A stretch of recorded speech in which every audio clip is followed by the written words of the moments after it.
ፊልሙ የሚጀምረው ሙናዋፑር በሚባል ከተማ ውስጥ እኩለ ሌሊት ላይ ጭር ባለውና ሰው በሌለበት መንገድ ላይ ነው። ራሱን እየሸፈነ ሶኑ የተባለ ሰው በፍጥነት ወደ አንዲት መዳረሻ ይጓዛል። ብዙም ሳይቆይ ወደ አንዲት ትንሽ ሆቴል ይገባል። እዚያም የአንዲት ወጣት ልጅ የጭንቀት ጩኸት ከአንዱ ክፍል ውስጥ ያስተጋባል። ሶኑም ወደ ውስጥ በፍጥነት ሲገባ አንዲት ታዳጊ ልጅ አልጋ ላይ ተኝታ ያገኛታል። እሷም በግልጽ በከፍተኛ ህመም ውስጥ ሆና አቅም አጥታ ታለቅሳለች። ኮንትራክተር የተባለ ሌላ ሰው ደግሞ ምንም ሳይጨነቅ አጠገቧ ተቀምጦ በልጅቷ ስቃይ ላይ ይሳለቃል። ለስቃዩም ምንም አይነት ርህራሄ አያሳይም። ከዚያም ሶኑ ልጅቷን ለሆነ የማይረባ ስራ ወደ እሱ ልኳት እንደነበረ ይታወቃል። ነገር ግን እሷ እምቢ ስትል ኮንትራክተሩ ተቆጥቶ በጭካኔ ደበደባት። እንዲያውም በውስጧ ላይ ቃሪያ ጨመረባት። ልጅቷን በከፍተኛ ህመም ድምጿን ከፍ አድርጋ የምትጮኸው በዚህ ምክንያት ነው። የልጅቷ አሳሳቢ ሁኔታን ሲያይ ሶኑ ነገሩ ከቁጥጥር ውጪ መሆኑን ይረዳል። ስለዚህም ጨካን ውሳኔን ይወስናል። ልጅቷን እዛው ይገላታል። ከዛ በኋላ አስክሬኑን ለማስወገድ ወደ አስክሬን ማቃጠያ ቦታ ይወስዷታል። አለቃውን ጉልበት በመጠቀም ሶኑ አስክሬን የሚያቃጥለውን ሰራተኛ ልጅቷ እንዲያቃጥላት ያዘዋል። ልጅቷም ወላጅ የላትም በማለት ይነግረዋል። እንዲሁም ስለዚህ ጉዳይ ለማንም እንዳይናገር ያስጠነቅቀዋል። በዱርዬው ስም የተሸበረው አዛውንት ዝም ብሎ ይታዘዛል። በህንድ ባህላዊ ስርዓትን መሰረት አስክሬኑን ያቃጥላል። ከጥቂት ወራት በኋላ ታሪኩ በአቅራቢያው ወደሚገኘው ሙናዋፑር ከተማ ይቀየራል። እዛም በትላልቅ የዜና ድርጅት ውስጥ የብዙ ዓመታት ልምድ ያላትን ቪሻሊ የተባለች ታማኝ ለሙያ የምትተጋ ጋዜጠኛ እናገኛለን። እሷ በቅርቡ የራሷን ትንሽ የዜና ጣቢያ ጀምራለች። ጣቢያው ገና አዲስ ስለሆነ ከአንድ ካሜራማን ጋር ብቻ ነው የምትሰራው። እስካሁንም ብዙ ገቢ ወይም ዝና አላገኘም።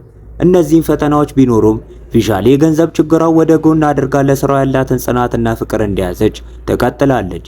አንድ ምሽት ላይ ቪሻሊ ጉፕታ ከተባለ መረጃ ሰጪ ያልተጠበቀ ስልክ ይደርሳታል። ስትገናኘውም በሴት ህፃናት መጠለያዎች ላይ የተደረገ የመንግስት ኦዲት ዝርዝር መረጃዎችን ያካፍላታል። በሪፖርቱ መሰረት አብዛኞቹ መጠለያዎች መደበኛ ስራቸውን ይሰራሉ። ነገር ግን በሙናዋፑር ያለው መጠለያ ግን አስደንጋጭ የሆኑ ህገወጥ ድርጊቶችን ይታዩበታል። ይህም የአካል ድብደባንና የበርካታ ልጃገረዶችን ደብዛ መጥፋት ይጨምራል። ይህም የሆነ በጣም መጥፎ ነገር እዛ እየተከናወነ እንደሆነም ይጠቁመናል። ነገር ግን እስካሁን አንድም የዜና ጣቢያ አልዘገበውም። መጀመሪያ ላይ ቪሻሊ ሪፖርቱ የተለመደ ጉዳይ መስሏት ብዙም አልተገረመችም ነበር። ነገር ግን ጉፕታ ጉዳዩ በጣም ሚስጥራዊና አስደንጋጭ መሆኑን ልጆቹን ደግሞ ለማዳን መጋለጥ እንዳለበት ይነግራታል። ለሙሉ ሪፖርቱ ደግሞ ብዙ ክፍያ ይጠይቃታል። እሱም ማመን አቅቷት ብታመነታም የእሱም መጽናትና መረጃ እውነተኛ ስለመሆኑ የሰጣት ማረጋገጫ በመጨረሻ ሳመናት። ሪፖርቱንም ለመውሰድ ተስማማለች። ነገር ግን በጣቢያው የገንዘብ ችግር ምክንያት ክፍያውን በየተራ ለመክፈል ቃል ትገባለች። በማግስቱ ቪሻሊ ሪፖርቱን በጥልቀት ስታጠናው በሙናዋፑር የሴት ህፃናት መጠለያ ውስጥ ያለውን ችግር መጀመሪያ ካሰበችው በላይ በጣም የጨለመና አስደንጋጭ መሆኑን ተረዳች። ሪፖርቱ የልጆቹን መጥፋት፣ ድብደባና በመጠለያው ባለስልጣናት በኩል ያለውን ከፍተኛ ቸልተኝነት ይገልጻል። በሪፖርቱ የደነገጠችው ቪሻሊ እውነቱን ለማውጣት በራሷ ወደ መጠለያው ለመሄድ ወሰነች። ቪሻሊ ሪፖርቱን ከካሜራማኗ ባስካር ጋር ትወያያለች። ምክንያቱም እሱ ታማኝና በዚህ አስቸጋሪ ጊዜያት የሚደግፋት ሰው ስለሆነ። ባስካር ባለፈው ጊዜ ጉፕታ በዋና ሚኒስቴሩ ላይ የሰጣቸው መረጃ የሐሰት ሆኖ በመገኘቱ ትልቅ ችግር ላይ ጥሏቸው እንደነበረ ያስታውሳታል።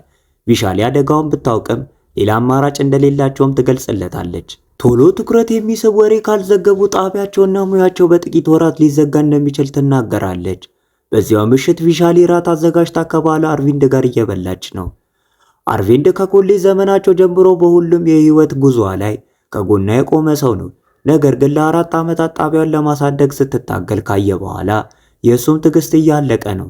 ጣቢያውን ዘግታ በትላልቅ የዜና ጣቢያ ውስጥም የተረጋጋ ስራ እንድትፈልግ ይገፋፋታል። ነገር ግን ቪሻሊ ይህንን ጣቢያ የከፈተችው ትክክለኛ ታሪኮችን ለመዘገብ እንጂ እንደ ትላልቅ ድርጅቶች ለሙሰኛ ባለስልጣናት ሲባል የሐሰት ወሬ ለማሰራጨት እንዳልሆነ በመግለጽ እምቢ ትላለች። በማግስቱ ጠዋት ቪሻሊና ባስካር ወደ ሙናዋፑር መጠለያ ይሄዳሉ። ሲደርሱም መጠለያው ተገልሎ ባለ መንገድ ውስጥ ተደብቆ ያገኙታል። ህንፃው ከውጭ የተቆለፈ ነው። ምንም አይነትም መስኮት ወይም የሚታይ መግቢያ የለውም። ቪሻሊ በጥንቃቄ ጥቂት ፎቶዎችን ታነሳለች። በዚያው ቅጽበት ስራ አስኪያጁ ሶኑ ከመጠለያው በድንገት ይወጣል። ፎቶ ማንሳታቸውንም እንዲያቆሙ በንዴት ያስጠነቅቃቸዋል። ማንም ወደ ውስጥ እንዲገባም እንደማይፈቅድ ነግሮ ወዲያውኑ እንዲወጡ ያዛቸዋል። በጋዜጠኛ ላይ እንዲህ በድፍረት መዛቱን ስታይ ቪሻሊ ከጀርባው ጠንካራ ሰው እንዳለ ትረዳለች። ፈርተው እሷና ባስካር ወዲያውኑ ቦታውን ለቀው ወደ ባለ አርቪንድ ቤተሰቦች ቤት ይሄዳሉ። እዛም የአርቪንድ ዘመድ ሴሺና እህቱ አማንን ያገኛሉ። የስሜት ድጋፍና መመሪያም ለማግኘት ተስፋ አድርጋ ነበር። ነገር ግን ሁኔታውን ከመረዳት ይልቅ ሁለቱም ስለ መጠለያውና ስለ ምርመራው ያላትን ስጋት አጣጣሉባት። ይህንን ስራና ትግል እንድታቆም ትኩረቷን በኋላ ላይ አድርጋ ልጅ በመውለድ ቤተሰብ እንድትመሰረት ይወተውቷታል። ቪሻሊ ለሙያና ለጣቢያ እንደ ተጨማሪ ዓመት ብቻ እንደምትፈልግ በትህትና ብትጠይቅም ቃላቷን ውድቅ ያደርጉባታል። ትዳር ከያዘች 6 ዓመት እንደሆናት ያስታውሷታል። አሁን ለቤተሰብ ህይወት ቅድሚያ የምትሰጥበት ጊዜ እንደሆነም አጥብቀው ይነግራታል። ተስፋ ያልቆረጠችው ቪሻሊ የህፃናት ደህንነት ኮሚቴ ቢሮ ትሄዳለች። ይህ ክፍል መጠለያዎችን የሚቆጣጠር ኃላፊነት ያለበት ነው።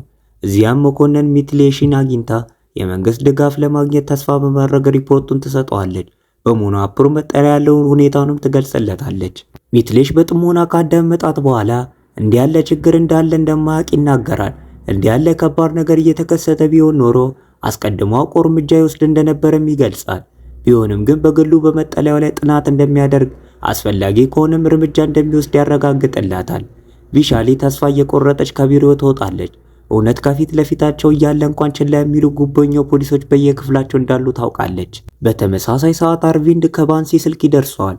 ባንሲ በሞኖአፕር ትልቅ ተጽዕኖ ያለውና የሶኑ አለቃ ነው። ቪሻሊ በመጠለያ ጉዳይ መቆፈሯን ካላቆመች መላው ቤተሰቦቻቸው ከባድ አደጋ ሊገጥመው እንደሚችል በትህትና ግን በተዘዋዋሪ ዛቻ ይነገረዋል። በዛው ምሽት ቪሻሊ ወደ ቤት ትመለሳለች። አርቪንድን በመጠለያው ላይ የምታደርገው ምርመራ እንድታቆም በጭንቅ ይለምናታል።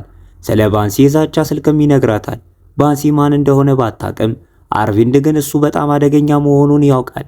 እንደሱ ያሉ ኃይለኛ ሰዎችን በመቃወም የቤተሰቡን ደህንነት ለአደጋ ማጋለጥ አይፈልግም። ቪሻሊ ወደ ኋላ ላለማለት ፈቃደኛ ስላልሆነችና ስለ መጠለያው ያለ እውነት እንዲወጣ ስለምትፈልግ ለጥቂት ጊዜ ይከራከራሉ። ይህንንም የምታደርገው ለሙያ ሳይሆን ለሰው ልጆች ስቃይ ብላ እንደሆነ ትናገራለች። በመበሳጨት አርቪንድ ከቤት እንዳትወጣ የመኪናዋን ቁልፍ ይወስድባታል። እሷም ተቆጥታ ወደ ውስጥ ትገባለች። በማግስቱ ቪሻሊ ቢሮ ትደርሳለች።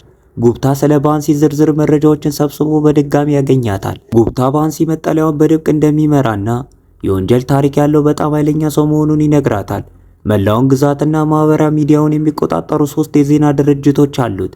እንዲሁም ከፍተኛ የመንግስት ባለስልጣናት ጋር ቀጥተኛ ግንኙነት አለው።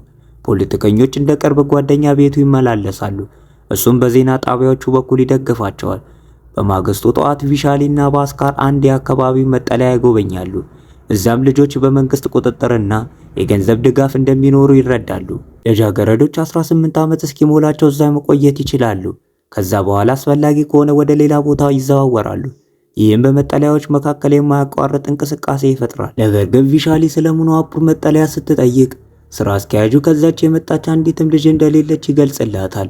ይህም ለቪሻሊ የጠፉ ልጆች ወይም ተሽጠዋል ወይም ደግሞ ከዛ የከፋ ነገር ደርሶባቸዋል የሚል አስደንጋጭ ሐሳብ ይጨርባታል። ቢሮ ሲመለሱ ቪሻሊና ባስካር ቀጣይ እርምጃቸው ምን እንደሆነ ግራ በመጋባት በዝምታ ተቀመጡ።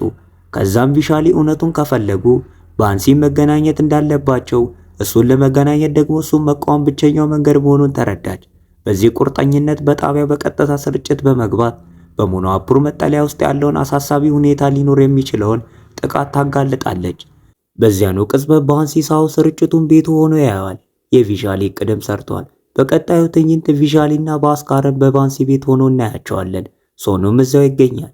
ከጥቂት ጊዜ በኋላ ባንሲ ወደ አዳራሹ ገብቶ ቪሻሊን በትህትና ሰላም ይላታል። ነገር ግን ንግግሩ ቀስ በቀስ ወደ ዛቻ ይቀየራል። ሕይወቷን በሰላም እንድትመራ እሱንና የመጠለያውን ጉዳይ ማጋለጥ እንድትረሳም ይመክራታል። ተጽዕኖውን ለማሳየት ሚትሌሽና ሌሎች በርካታ ባለስልጣናት ለሱ እንደሚሰሩ ይገልጽላታል። ጥቂት ተመልካች በምታገኝበት ትንሽዬ ጣቢያን ልትጎዳኝ አትችልም በማለት ያሾፍባታል። አደጋውንም ብታውቅም ቪሻሊ እውነቱን ለማግኘትና ለማጋለጥ ቆርጣለች። ሁለቱም በዘመታ ከባንሲ ቤት ይወጣሉ። ምሽት ላይ ወደ ቤት ስትሄድ አንድ መኪና እንደሚከተላት አስተዋለች። የባንሲ ሳው ሰዎች እያንዳንዱ እንቅስቃሴዋን እየተከታተሉ መሆኗን ተረዳች። ፍርሃትም ቢይዛትም መጓዟን ቀጥላ በመጨረሻ በሰላም ቤቷ ደርሳለች። በመደንገጥ ወደ ቤቷ ስትገባ አርቪንድ ስለዘገየች ይቆጣታል። የጠፉ ልጆች የእነሱ ልጆች እንዳልሆኑ በመግለጽ ምርመራዋን እንድትተው በድጋሚ ይለምናታል። ቪሻሊ አሁን እርምጃ ካልወሰድኩ አንድ ቀን የገዛ ልጆቻችንን በተመሳሳይ ዕጣ ሊገጥማቸው ይችላል በማለት ትመልስለታለች። ጭቅጭቁ የሚያበቃው እሱን ፈሪ በማለት ነው። እንደሱ ያሉ ወንዶች ባንሲን የመሰሉ ጭራቆች እንዲበለጽጉ ምክንያት እንደሆኑና ለሰው ልጆች ስትል ደግሞ እንደማታፈገፍግ ትነግረዋለች። በማግስቱ ጠዋት ቪሻሊና ባስካር በክልሉ ያሉ በርካታ መጠለያዎችን በመጎብኘት ምርመራቸውን ይጀምራሉ። ሁሉም የቆዩ መዝገቦች ይመረምራሉ። ሰራተኞቹም ከሞኖአፕር ስለመጡ ልጆች ይጠየቃሉ።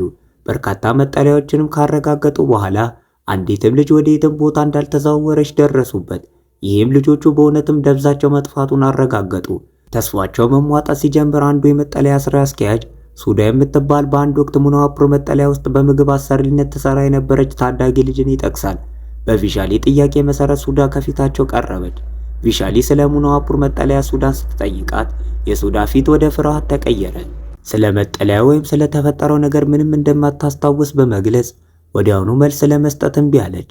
ፍርሃቷን ስታይ ቪሻሊ ደህንነቷ እንደሚጠበቅ የምትናገረው ነገር ሁሉ በሚስጥር እንደሚያዝ ቃል በመግባት በትህትና አረጋጋቻት። ከጥቂት ጭንቀት በኋላ ሱዳ በመጨረሻ ለማውራት ድፍረት አገኘች። ለቪሻሊም በመጠለያ ውስጥ ስላለው አስፈሪ ሁኔታ ፍንጭ ሰጠቻት። በምግብ ሰራተኝነት የተቀጠረችበትና የቀጠራትን ሶኑን ለመጀመሪያ ጊዜ ያገኘችበትን ቀን ወደ ኋላ ታስታውሳለች። ሶኑ በልጆች ላይ ያለውን ብልግና አስተውላ ነበር። መጠለያ ውስጥ የውስጥ ስራዎችን ለምትሰራውና ልጆቹን ለምትንከባከበው ቤቢ ራኒ ተረከበቻት። ቤቢ ራኒ ተግባሯን ገለጸችላት። በስራዋ ላይ ብቻ እንድታተኩርና ውስጥ ስለሚሆነው ነገር ጣልቃ እንዳትገባ ጥብቅ ሕግ ጣለችባት። በመጠለያ ውስጥ ያሉ ልጃገረዶች ሁኔታ በእውነት ልብ የሚሰብር ነበር። ሁሉም በአንድ ጠባብ አዳራሽ ውስጥ ተጨናንቆ እንዲኖሩ፣ ወለል ላይ ያለ በቂ አልጋ ልብስ እንዲተኙ ይገደዳሉ። ለግል ንጽህና ወይም ለዕለታዊ እንክብካቤ የሚሆን ምንም አይነት ተገቢ አገልግሎት የለም። እዚያኑ ምሽት ሱዳ እንግዳ በሆኑ ድምጾች ትነቃለች።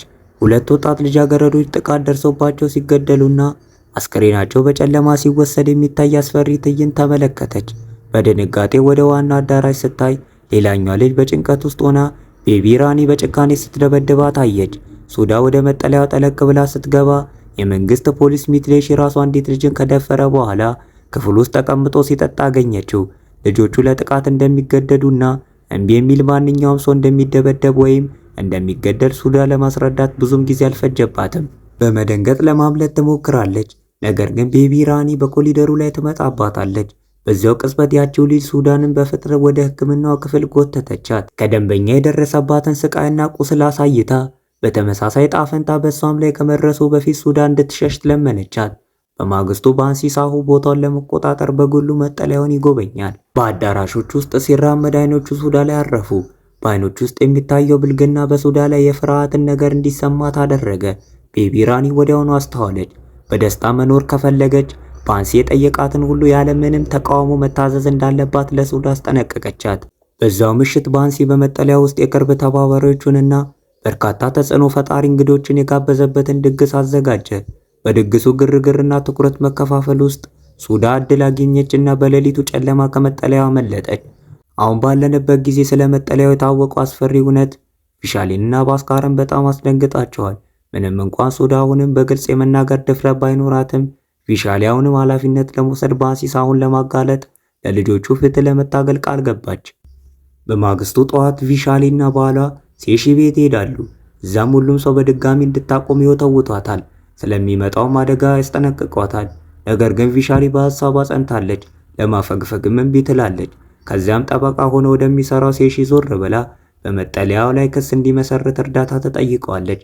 እርምጃም እንዲወስድ ለማድረግ ሕይወቱን ሙሉ ትንሽ ጠበቃ ሆኖ ከመኖር ይልቅ ለአንድ ጊዜ ደፋር ነገር እንዲሰራ በመናገር ወንድነቱን ትገፋፈዋለች። በቀጣዩ ትዕይንት ሶኑ በድንጋጤ ወደ ባንሲ ቢሮ ይሮጣል። በእሱና በመጠለያው ላይ አንድ ሰው ክስ እንደመሰረተ ለባንሲ ይነግረዋል።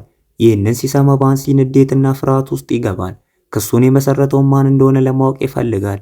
ነገር ግን በሚያሳዝን ሁኔታ ከሳሹ ስሙን አልገለጸም። በመደንገጥ ባንሲ ወደ ሶሻል ዌልፌር ሚኒስተሩ አባል ብሪጅ ማሃን በመሄድ ስለ ክሱ ይነግረዋል። ብሪጅ ማሃን በእርጋታ ሆኖ ሁሉንም ነገር በቀላሉ እንደሚያስተካክል ያረጋግጥለታል። ቢሆንም ግን ቫንሲ ቪሻልን ይጠራጠራል። ብሪጅ ማሃን እርምጃ ካልወሰደ ራሱ እንደሚገላት ያስጠነቅቃል። ብሪጅ ማሃን አንድ የተሳሳተ እርምጃ ሁሉንም ሊያጠፋቸው እንደሚችል በማሰብ ግዴለሽ ነገር እንዳያደርግ ይመክረዋል። ከመውጣቱም በፊት ቫንሲ ሁኔታውን ወዲያውኑ እንዲያጸዳው፣ ካልሆነ ግን ራሱ እርምጃ እንደሚወስድ ለብሪጅ ማሃን ያስጠነቅቀዋል። ቫንሲ ወደ መጠለያው ተመልሶ ንዴቱን በልጆቹ ላይ ይወጣል። በቤልትም እየገረፋቸው ስለ መጠለያው ማንም ቢጠይቃቸው ዝም እንዲሉ ያስጠነቅቃቸዋል። ልክ በዚህ ሰዓት ሶኑ ይገባል። ክሱን የመሰረተው ሰው ማግኘት እንደቻለም ይናገራል። ባንሲ ይበልጥ ይቆጣል። ነገር ግን ሶኑ የቪሼል ዘመድ ጠበቃ ስለሆነ እሱን እንደሚጠረጥሩት በመናገር ሊያረጋጋው ይሞክራል። በሚቀጥለው ትዕይንት ቪሼል ወደ ሆስፒታል ትሮጣለች። እዚያም የሶኑና የባንሲ ሰዎች ሴሽን በጭካኔ እንደደበደቡት ታወቀ። በመደንገጥና በንዴት የሴሽ ሚስት ቪሼሊ እንድትወጣና ዳግመኛ ፊቷን እንዳታሳያቸው ትናገራለች። ሳሺ ሁሉ የደረሰበት በሞኝነት የጋዜጠኝነት ጨዋታ ውስጥ ስለገባ እንደሆነ በማለት ትሳለቅባታለች። ከዚህ በኋላ ቪሼሊ ሰሽን በመደብደባቸው ባንሲንና በሶኑ ላይ ክስ ለመመስረት ፖሊስ ጣቢያ ትሄዳለች። ነገር ግን ፖሊሱ እንደ ባንሲ ያለ ኃይለኛ ሰው ላይ እርምጃ ለመውሰድ ፈቃደኛ ባለመሆኑ ክሱ ውድቅ ያደርገዋል። ከመርዳት ይልቅ ፖሊሶቹ ቪሼሊ ባንሲን እንድትታዘዝ እንጂ እንዳትቃወሙ ያስጠነቅቋታል። ሆስፒታል ስትመለስ ቪሼሊ ሳሽን በአሳሳቢ ሁኔታ ውስጥ ታገኘዋለች። በንዴት ተውጦ ቪሼሊን ሰምቶ ክስ በመመስረቱ ራሱን መውቀስ ይጀምራል። ለደህንነታቸው በመስጋት ይቆጣታል። ምርመራውን ከቀጠለች ነገሮች እየባሱ እንደሚሄዱ በመናገር በጥብቅ ያስጠነቅቃታል። ልቧ የተሰበረው ቪሼሊ ወደ ውጪ ትወጣለች። ለተፈጠረው ነገር ራሷን ትወቅሳለች። ጭንቀቷን ያየው አርቪንድ ያረጋጋታል። ከእንግዲህ ከጎኗ እንደሚቆምና በባንሲ ላይ ለምታደርገው ትግል እንደሚደግፋት ቃል ይገባላታል። በሱ ድጋፍ ብርታት ያገኘችው ቪሼሊ ደፋር እርምጃ ትወስዳለች። አርቪንድ ቪዲዮ ይቀርጻታል። በዚያ ቪዲዮ ባንሲንና ሶኑን ጨምሮ ሰዎቹን በግልጽ ትጠራጠራለች። በሰሽ ላይም ከተፈጸመው ድብደባ ጀምሮ በመጠለያው ስላለው ጥቃትና አስፈሪ ሁኔታ ሁሉንም በዝርዝር ትናገራለች። በማግስቱ ጠዋት ቪሼሊ ቪዲዮን ወደ ጣቢያዋ ላይ ትጭነዋለች። በሌሎችም ማህበራዊ ሚዲያዎችም እንዲሰራጭ እቅድ ታወጣለች። በአስካር አንድ የሚያበረታታ ዜና ያካፍላታል። ታማኝና ጎበዝ የሆነችው የፖሊስ መኮንን ጃዝሚን ወደ ከተማዋ እንደተዘዋወረች ይነግራታል። እድል መሆኑንም በመረዳት እርዳታ ለመጠየቅ መኮንኗ ጃዝሚንን ለማግኘት ወሰኑ። ቪሻሊ ጉዳዩን ለጃዝሚን ስታስረዳ ጃዝሚን ቀድሞውኑ ጉዳዩን እንደምታውቀውና የቪሻሊን ጣቢያ ስትከታተል እንደነበረ ታወቀ። ጃዝሚን በመጀመሪያ ለፖሊስ ደውላ ሶኑ ወዲያውኑ እንዲታሰር ጥብቅ ትዕዛዝ ትሰጣለች። የፖሊስ አሰራርን በመግለጽ ጃዝሚን በባንሲ ላይ እርምጃ ከመውሰዷና ልጆቹን ከመታደጓ በፊት ሁሉንም መረጃ እንደምታጣራና ከበላይ ባለስልጣናትም ጋር እንደምትመካከር ለቪሻሊ ትነግራታለች። ከጥቂት ጊዜ በኋላ ጥቂት ፖሊሶች ሶኑን ፍለጋ መጠለያ ይመጣሉ። በዚያው ቅጽበት ባንሲ ሳሁ ወደ ውጭ ይወጣበታል። መኮንኖቹም በታላቅ አክብሮት ሰላም ይሉታል። መኮንን ጃዝሚን ሶኑ እንዲታሰር ትዕዛዝ መስጠቷን ይነግሩታል። ይህም ባንሲን ያስቆጣዋል። ወዲያውኑ እንዲወጡ በከባድ ሁኔታ ያስጠነቅቃቸዋል። ሶኑ መጠለያ ውስጥም እንዳልተገኘ ለጃዝሚን እንዲነግሯት ያዛቸዋል። ይህ በእንዲህ እንዳለ ጃዝሚን አስቸኳይ እርምጃ ለመውሰድ ፍቃድ ለመጠየቅ የበላይ መኮንኗን ታገኛለች። ጉዳዩ በጣም ስስ መሆኑን፣ ማንኛውም ስህተት ወይም የተሳሳተ መረጃ ጉዳት ሊያመጣ እንደሚችልና ክሱን ማረጋገጥ ካልቻለች ስራዋ ላይ አደጋ እንደሚወድቅ ያስጠነቅቃታል። ማታ ላይ ጃዝሚን ቪሻሊን ቤቷ ጠርታ የበላይ መኮንኗ በመጠለያው ላይ ጠንካራ ማስረጃ ሳይኖር ፍቃድ ሊሰጣት እንዳልቻለ ትገልጽላታለች። ባንሲ ሳሁን አሁን ነቅቶ ስለሚጠብቅ ማንኛውንም ማስረጃ በቀላሉ ሊያጠፋ እንደሚችልም ትነግራታለች። ጃዝሚን ባንሲ በጣም ኃይለኛ መሆኑንና ቢታሰር እንኳን በፖለቲካ ግንኙነት በፍጥነት በዋስትና ሊወጣ እንደሚችል ትረዳለች። ቪሻሊ ተስፋ ብትቆርጥም ጃዝሚን ግን ተስፋ እንዳትቆርጥ ታበረታታታለች። ምስክር ወይም ጠንካራ ማስረጃ እንድታገኝ ትመክራታለች። ያ ከተደረገ የቀረውን ለእሷ እንድትተው ታረጋግጥላታለች። በማግስቱ ቪሼሊ አንድ ሀሳብ መጣላት። የዌልፌር መኮንን ሜትሌሽ በባንሲ ላይ ከዞረ የእሱ ምስክርነት የሚያስፈልጋቸው ትልቁ ማስረጃ ይሆናል። ሚትሌሽና በባንሲ መካከል ግጭት ለመፍጠር እቅድ ታወጣለች። በአስካር ወደ ብሪጅማን ቢሮ ትልከዋለች። እዚያም ሚትሌሽ ስለ መጠለያ ሁሉም ሚስጥራዊ መረጃ ለቪሻሊ እንደሰጣትና አሁንም በእሱና በባንሲ ላይ ጠንካራ ማስረጃ እንዳላት ይነግረዋል። ብሪጅማን በሐሰተኛው መረጃ ተታሎ እቅድ ውስጥ ይገባል። በአስካር ከመውጣቱ በፊት ብሪጅማን የተወሰነ ጥሬ ገንዘብ ይሰጠዋል። ቪሻሊ ዘንድ ያለውንም ማስረጃ ሁሉ እንዲያጠፋም ያዘዋል። ስቱዲዮ ውስጥ ቪሻሊ ስለ መጠለያ ጉዳይ ለተመልካቾች መረጃ መስጠቷን ቀጥላለች። ከጥቂት ጊዜ በኋላ ጉብታ ይመጣና በቅርቡ አንዲት የዌልፌር መኮንን በአደጋ መሞቷን ለቪሼሊ ይነግራታል። ምንም እንኳን ጉዳዩ ከነሱ ጋር ባይገናኝም ከመጠለያው ታሪክ ጋር ለማያያዝ እንዲጠቀሙበት ሐሳብ ይሰጣታል። በሐሰተኛው መረጃ የተሞላው ብሪጅማን ባንሲንን አግኝቶ ሚትሌሽን እንደከዳቸው ይነግረዋል። ባንሲ ተቆጥቶ ሚትሌሽን ይጋፈጠዋል። እሱ ግን ክሱን ይክዳል። ንዴታቸውን መቆጣጠር አቅቷቸው ባንሲና ሰዎቹ ሚትሌሽ በከባድ ሁኔታ ይደበድቡታል። በመጨረሻ ግን ክሱ ሐሰት መሆኑን በእግዚአብሔር ስም ሲምል ይተውታል። የጉብታን መረጃ በመጠቀም ቪሻሊ በጣቢያው ላይ በቀጥታ ስርጭት ትገባለች። በአደጋ የሞተችውን ፖሊስ በመጠለያው ያለውን በደል ለመደበቅ በባንሲ የተገደለች ናት በማለት ትናገራለች። ቪዲዮን በአንድ ሌሊት በማህበራዊ ሚዲያ በከፍተኛ ሁኔታ ይሰራጫል፣ ቫይራልም ይሆናል። ቪሻሊ ሰዎች ድምጻቸውን እንዲያሰሙና ለልጆቻቸው ፍትህ እንዲጠይቁ በስሜት ተቀሰቀሳቸዋለች። ይህንን ተከትሎ የክልሉ ፕሬዝዳንት የሚኒስቴር ብሪጅማን ሚስት በመጥራት በመጠለያው ጉዳይ እጃቸው ባለባቸው ሰዎች ላይ አስቸኳይ እርምጃ እንዲወስድና ምርመራው እንዲጀመር ያዛሉ። እዚህ ጋር ቪሻሊ ከጃዝሚን ስልክ ይደርሳታል። በመጠለያው ጉዳይ እርምጃ ለመውሰድ ፍቃድ ማግኘቷን ትነግራታለች። ይህ ማለት ፍተሻ ሊደረግ ልጆቹን ሊታደጉና ባንሲን ለጊዜው ሊታሰር ይችላል ማለት ነው። ነገር ግን በባንሲ ጠንካራ ማስረጃ እስካልተገኘ ድረስ ጉዳዩ ደካማ ስለሚሆን ቪሻሊ ብዙ ተስፋ እንዳታደርግ ጃዝሚን ታስጠነቅቃታለች። ቪሻሊ ሱዳን ትፈልጋታለች። በባንሲና በሰዎቹ ላይ ቁልፍ ምስክር ሆና ትቀርባለች ብላ ተስፋ ታደርጋለች። ነገር ግን እንደ በፊቱ ሱዳ ወደ ኋላ ታፈገፍጋለች። እውነቱንም በግልጽ ለመናገር ትፈራለች። ሱዳን ያለውን አደጋ መውሰድ እንደማትችል ብትገልጽም ቪሻሊ ለሰው ልጆች ስትል እንድታደርገው በድጋሚ ለማሳመን ትሞክራለች። መጠለያ ውስጥ አሁንም እየተሳቃዩ ያሉትን ልጆችንና እሷ እንድታመልጥ የረዳቻትን ደፋር ልጅ ታስታውሳታለች። ሱዳ ግን አሁንም በፍርሃት ተውጣ ድፍረት ማግኘት አልቻለችም። ተስፋ የቆረጠችው ቪሻሊ በመጨረሻ ትታት ትሄዳለች። ነገር ግን ከጥቂት ጊዜ በኋላ የቪሻሊ ቃላት ስለሰበሯት ሱዳ ታስቆማታለች። ልጆቹን ለማዳን ስትል ሱዳ በመጨረሻ ትስማማለች። ከዛ በኋላ ቪሻሊ በጣቢያው በቀጥታ ስርጭት ትገባለች። ሱዳን በመጨረሻ እውነቱን ትናገራለች። ከመጀመሪያው ጀምሮ ያለው ሙሉ እውነት ትገልጻለች። የባንሲንና በመጠለያ ውስጥ በጭካኔ የተሳተፉትንም ሰዎች ስም ትጠራለች። የእሷ ምስክርነት እንደ ሰደድ እሳት ይሰራጫል። ሁሉም ሰው አስፈሪውን እውነታ ያውቀዋል። የሱዳን ንግግርን በባንሲና በተባባሪዎቹ ላይ እርምጃ ለመውሰድ የሚያስፈልገው ጠንካራ ማስረጃ ይሆናል። ሙሉ በሙሉ እንደተሸነፈ የተሰማው ባንሲ አሁን በዝምታ ተቀምጦ ቅጣቱን ይጠባበቃል። ከእንግዲህ ራሱን ማዳን አይፈልግም። ነገር ግን ተባባሪዎቹ እንዲያመልጡ እድል ይሰጣቸዋል። ስማቸውንም እንደማይጠራ ቃል ይገባላቸዋል። ይህንን ሲሰማ ሚትሌሽ ወዲያውኑ ጥሎት ለመሄድ ይወስናል። ቤቢ ራኒ ግን አብረው ለመቆየት ትመርጣለች። ከጎኑም በጽናት ትቆማለች። የሚመጣውንም ማንኛውንም ቅጣት ለመቀበል ዝግጁ ናት። ራሳቸውንም ለማዳን ሚትሌሽና የብሪጅማን ሚስት በፍጥነት ሚዲያዎችን ሰብስበው ጥፋታቸውን በሙሉ በባንሲንና በተባባሪዎቹ ላይ ያላክካሉ። የራሳቸውንም ተሳትፎ በጥበብ ይደብቃሉ። ባንሲም እንዲታሰር ትዕዛዝ ያስተላልፋሉ። በቀጣዩ ትዕይንት ጃዝሚን ከቡድኗ ጋር መጠለያውን ትበረብራለች። እዚያ ያለውንም አስፈሪ ሁኔታ፣ የተጎዱትንም ልጆች ትመለከታለች። ፖሊሶች ሁሉንም ልጆች ይታደጋሉ። ባንሲንንም ያስሮታል። ጃዝሚን ቤኒ ራኒን ስታገኛት በጥፊ ትመታታለች። እሷ ግን ምንም አይነት የጥፋተኝነት ስሜት አይታይባትም። ፖሊሶች ባንሲንና ተባባሪዎቹን በውርደት ወደ ጂፒ መኪና ይጎትታቸዋል።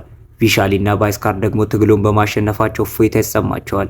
በመጨረሻው ትዕይንት ቪሻሊና ባይስካር ስለ ጉዳዩ አዳዲስ መረጃዎችን ለማካፈል ደከመኝ ሳይሉ ሲሰሩ ይታያሉ። በመጨረሻም ጣቢያው በጣም ዝነኛ ይሆናል። በእሷ ተስፋ ለመቁረጥ መንፈስም ስኬታማ ትሆናለች። ከሜዳው በፊት ቪሻሊ ለተመልካቾቿ የመጨረሻ መልእክት ታስተላልፋለች። ግፍ ሲፈጸም ሲያዩ ሁልጊዜ ድምፃቸውን እንዲያሰሙ ትመክራለች። ለእውነትና ለሰው ልጆች ያደረገችውን ትግል በመጨረሻ ለዓለም ደርሶ ታሪኩ እዚህ ጋር ያበቃል። ወይኔ ወይኔ ወይኔ ወይኔ ወይኔ! ተቃጠልኩ እኮ አይኔ ተቃጠለ፣ አረረ። እናንተ ሰብስክራይብ አታደርጉም፣ እኔ አረርኩ።